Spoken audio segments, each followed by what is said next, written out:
Hi everyone, I'm Florian Puhani, and I have to begin with a shout out to Victor Street first for his fabulous idea of building a duct tape fortified sandbag. What I'm going to do with it, some of you may already have seen because I've given you a sneak preview of it in one of my recent YouTube shorts. And I've also asked you to guess the weight of the bag. Here are the winners of this quiz. It's a tie between Doubting Thomas and Fit Fighter, who both got closest by guessing 30 kilograms when the actual weight, as you can see now, was a bit over 25 kilograms. Congratulations to the both of you, and to all of you, thanks for participating. If you'd rather spend money than time, you can always buy a dedicated bag of this weight on the internet. But I personally find $80 for it a bit too steep. Also, not only do you not need handles for the exercise I'm going to show you, they would probably even be hindering. Anyway, here is what my 25 kg pack of play sand costs on the internet. I've actually paid a bit more for it at the hardware store, but still less than 4 euros. Compared to 80 euros for the purpose-made bag, I would say that's a glaring difference. Oh, and in case you're wondering about that shopping bag, I got it for free from that toy store last time I bought Christmas presents. As an outside shell, it makes sure no sand is spilled, in case the duct tape should prove not that sturdy after all. Now, of all the probably hundreds of exercises you can do with a bag like that, let me show you just the one that, curiously enough, I couldn't find anywhere on YouTube yet. Sure, there are plenty of Zercher videos about carries and of course squats. But no one cared to toss the sandbag from that position. Likewise, there are lots of videos about sandbag tossing, usually performed by strongmen. However, they only throw but never catch. I, on the other hand, have my roots in bodybuilding. So even with awkward objects, I still prefer to do sets of continuous reps. And enabling you to do just that is one of the several advantages of the Plyometric Zercher tosses. So this is how they are done.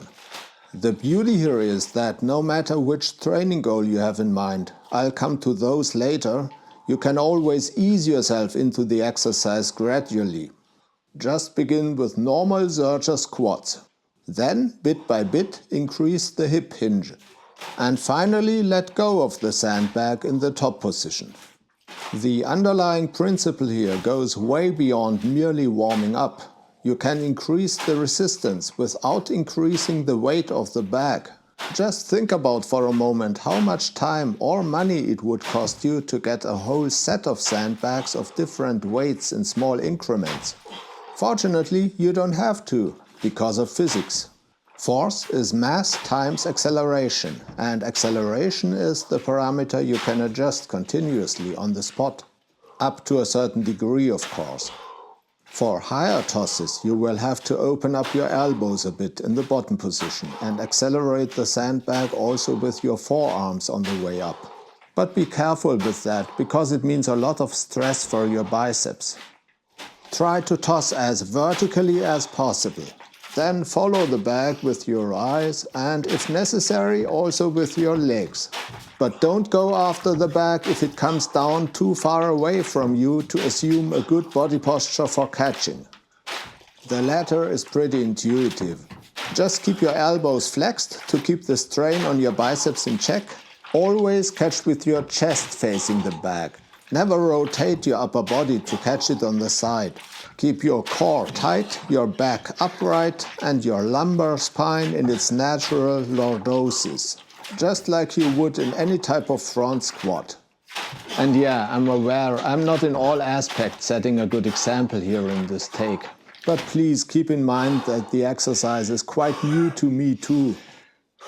Here is what I've come up with as possible uses for the Plyometric Zercher tosses.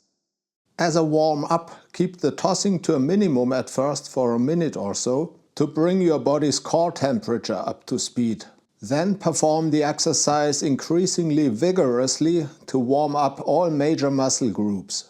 The Plyometric Zercher tosses are also ideal for HIIT cardio training. There is one caveat for fitness trainers though. don't incorporate this exercise in a circuit of different stations for a group of trainees, because dropping a 25 kg sandbag on someone's head could easily kill that person. Actually, that caveat goes for all of us. Never perform this exercise when there is even the slightest possibility that someone could get into the dropping radius. No matter if you have that purpose in mind or not, the plyometric Zercher tosses will always improve your timing and coordination in the space in which you move. Your explosive strength will get improved best if you perform only 3 to 5 tosses in one set, but toss each time with maximum effort to reach maximum height. Perform several of these sets, always with a couple of minutes rest in between. Okay, let's say you're a bodybuilder and you want to use the plyometric Zercher tosses for shocking your stubborn biceps into further growth. Yeah, I know you will also want a method of quantifying your effort. Say no more. Just find a place where you are allowed and able to toss the sandbag against the ceiling. If the ceiling turns out to be too high, get a lighter bag. Count it as a rep, if and only if the sandbag really touched the ceiling. As soon as you can't toss that high anymore, end the set and count it as technical failure. If what you primarily have in mind with this exercise is having fun, you will want to challenge yourself or others to reach new PRs of tossing height. Here is how you can measure it. The length of the folding rule I placed upright here is 3 meters. But technically you don't need it, and neither do you need the red line I edited in. Just a camera on a tripod will do if you can make sure that it will always have the same position, the same angle and the same zoom. You will also have to toss always from the same distance to the camera. Now, if all these requirements are met, you can use the upper edge of the picture frame as a reference for your tossing height. There is one last recommendation I would like to give you as a physical therapist. Always make sure to thoroughly stretch your biceps when you're finished with this exercise. Because this exercise doesn't allow your biceps to reach the fully stretched position. So without stretching them afterwards, they might get shorter over time. And that's all for today. Thank you for watching.